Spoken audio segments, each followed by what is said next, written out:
ഏമാനെ ചായ. ഓ ചായ.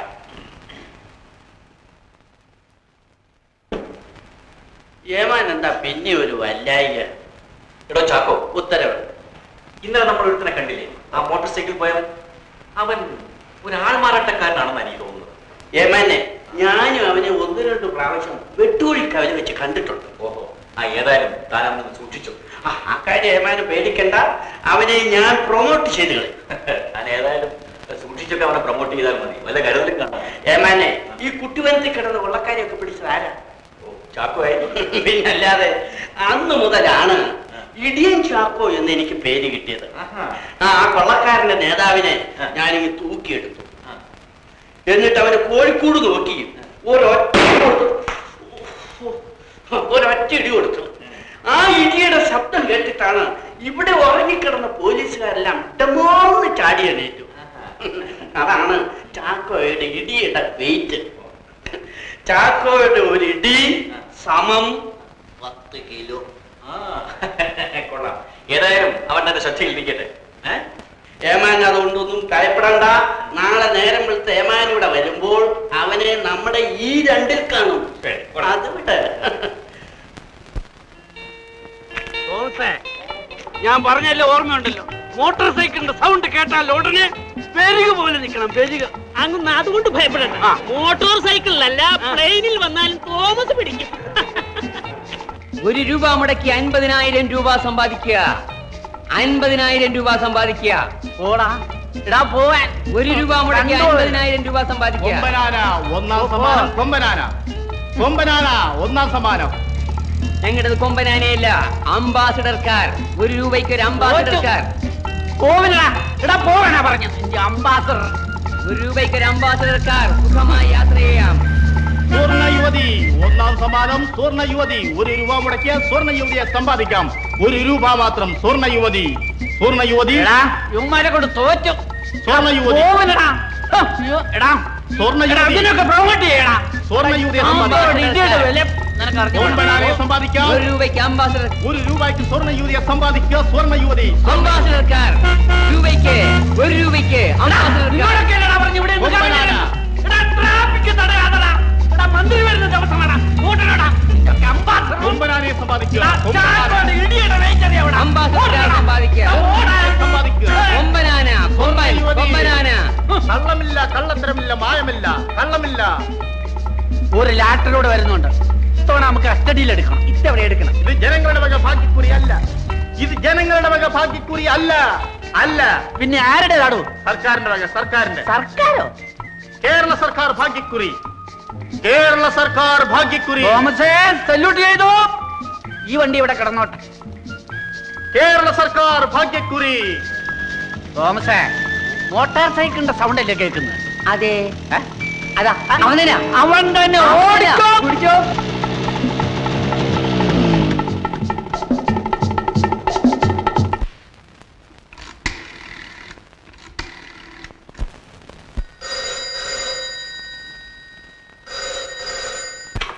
Hello, inspector speaking. ഏമാനാണോ? ആരെ? ചാക്കോയോ? അവനെ പിടിച്ചു. അവനെ പിടിച്ചോ? 2-ലിട്ടിരിക്കുക. അവൻ എതിർത്തില്ലേ? ചാക്കോയുടെ ഇടിയല്ലേ, അവനെ കൊണ്ട് ഇപ്പൊ ആ മുറി മുഴുവൻ തേച്ച് കഴിയിക്കുക. മോട്ടോർ സൈക്കിളിലായിരുന്നു. മോട്ടോർ സൈക്കിളും കസ്റ്റഡിയിലാക്കി. സ്റ്റേഷനിലുണ്ട്. ശരി, ഞാനിതാ വരുന്നു. ഉത്തരവ്. ഉത്തരവ്. ഓ ഓ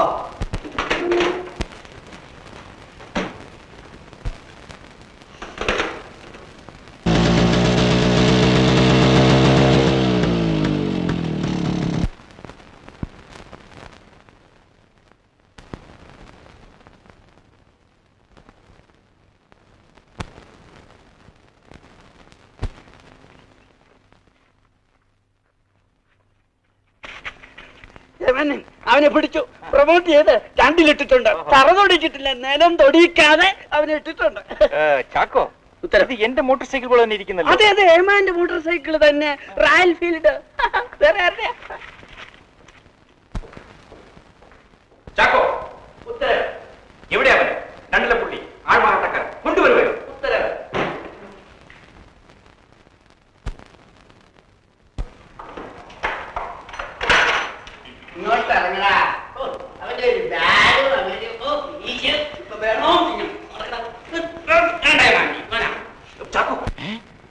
സാറ് നമ്മുടെ കുഞ്ഞാലിക്കൻ MLA അല്ലേ? അല്ല, ഏമാനും പറഞ്ഞ ആള് തന്നെ. ഇവൻ ഇന്നലെ മോട്ടോർ സൈക്കിളിൽ പോയി ഇവൻ സമ്മതിച്ചവനാ. ക്ഷമിക്കണം സാർ, എക്സ്ക്യൂസ് മീ. അവർക്ക് അബദ്ധം പറ്റിപ്പോയതാണ്. അവർക്ക് വേണ്ടി ഞാൻ മാപ്പ് ചോദിക്കുന്നു. ഞാൻ ഏത് പാർട്ടിപ്പെട്ട ആളാണെന്ന് നിനക്കറിയാമോ? ഞാൻ ടെലിഫോൺ ചെയ്താൽ മതി, നിന്റെ ബുദ്ധിയെ തെറിച്ചു പോകൂടാ. Release him. ഇടോ മനുഷ്യ, താൻ ഞാൻ ക്ഷമ ചോദിച്ചത് തലയിൽ കയറുകയാണ്. താൻ ടെലിഫോൺ ചെയ്ത ഉടനെ എന്റെ ഉദ്യോഗം തെറിച്ചു പോകും. അയാൾ ഉദ്യോഗം ഞങ്ങൾക്ക് വേണ്ട. പിടിച്ചു പുറത്താക്കാം.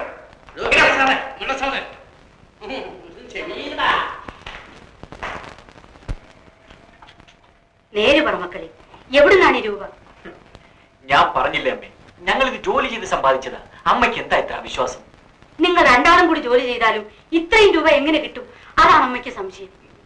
കുട്ടപ്പ, ഈ ഒരു കെട്ട് നോട്ട് അമ്മയുടെ കയ്യിലോട്ട് കിട്ടിയപ്പോ അമ്മയ്ക്ക് ഒരു വെപ്പാണ് ഇല്ലയോ? പറഞ്ഞുതരാം. ഈ ജോലി എന്ന് പറഞ്ഞാൽ എന്ത് ജോലി എന്ന് അമ്മ കരുതിയത്? ഞങ്ങൾ കമ്മീഷൻ ബിസിനസ് ചെയ്യണം അമ്മേ. എന്ന് വെച്ചാ എന്തോ നാടാ കുട്ടപ്പ? മനസ്സിലായല്ലേ? പറഞ്ഞുതരാം. അവിടുന്ന് വാങ്ങിച്ച് ഇവിടെ കൊടുക്കും, ഇവിടുന്ന് വാങ്ങിച്ച് അവിടെ കൊടുക്കും, അവിടുന്നും ഇവിടുന്ന് വാങ്ങിച്ച് വേറെ എടുത്ത് കൊടുക്കും. കൈ കാൽ കാശ് വേണ്ട. പിന്നെന്താ, ഒരു തിക്കൽ പിടിക്കണം. ഈ തിക്കൽ പിടിക്കുന്നതിനിടയില് അവിടുന്നും ഇവിടുന്നും ഒക്കെ ചോർന്ന് താഴോട്ട് വീഴുന്നതാ കമ്മീഷൻ. എന്ത് ചെയ്യാമേ, ഞങ്ങൾ കമ്മീഷൻ ബിസിനസ്സുകാരായിപ്പോയി. നമ്മൾ രണ്ടുപേരും ഇത് എവിടുന്നോ മോഷിച്ചെടുത്തെന്ന അമ്മ വിചാരിച്ചിരിക്കുന്നത്. അയ്യോ അയ്യോ, അങ്ങനെ കരുതിയില്ല മക്കളെ. നിങ്ങൾ ഇനി പീരി വീട്ടിലേക്കോ മറ്റോ പോകുമെന്നായിരുന്നു എന്റെ പേടി. കുട്ടപ്പൻ അങ്ങനെ ആശയം ഉണ്ടായിരുന്നു. പിരിവേട്ടി പോയി അച്ഛനെയും കണ്ട് ഒരു നമസ്കാരവും പറഞ്ഞിട്ട് ഇങ്ങോട്ടിഞ്ഞ് പോരണമെന്ന്. ഞാൻ പറഞ്ഞു പോകരുത്, അമ്മ പറഞ്ഞിട്ടുണ്ട് പോകരുത് എന്ന് ഞാൻ പറഞ്ഞു. അഥവാ നിനക്ക് പോകണമെന്നുണ്ടെങ്കിൽ കുട്ടപ്പ അന്തപ്പന വിട്ടേരെ എന്ന് ഞാൻ പറഞ്ഞു. എന്നിട്ട് പിന്നെ അമ്മ പറഞ്ഞ അനുസരിക്കാത്ത ആ ആട്ടുകുട്ടി ചെന്നൈയുടെ കഥയുണ്ടല്ലോ, അത് ഞാൻ ഇവനോട് പറഞ്ഞു. അതങ്ങോട്ട് കേട്ട് കുട്ടപ്പൻ കരയാൻ തുടങ്ങി. നീ ഇവിടെ കഥയും പറഞ്ഞുകൊണ്ടിരുന്നു. അവിടെ ഇപ്പൊ ചരക്ക് വന്ന് കുമിയുകയാണ്. അയ്യോ, കമ്മീഷൻ പോവും, കമ്മീഷൻ പോവും. അങ്ങനെ അങ്ങ് കമ്മീഷന് പോകണ്ട, വല്ലതും കഴിച്ചോണ്ട് പോയാ മതി. ഇപ്പൊ തന്നേക്കാം. അമ്മേ, വല കൊണ്ടേ വേഗം കൊണ്ട് തന്നാട്ടെ. അമ്മ ഉണ്ണാനും കുടിക്കാനും ഒക്കെ നിന്നാ കമ്മീഷൻ അങ്ങ് പോവും. അമ്മ വിളമ്പുമ്പോഴേക്ക് നമുക്ക് പോയി 2 ട്രാം അടിച്ചോണ്ടിഞ്ഞ് പോരാം.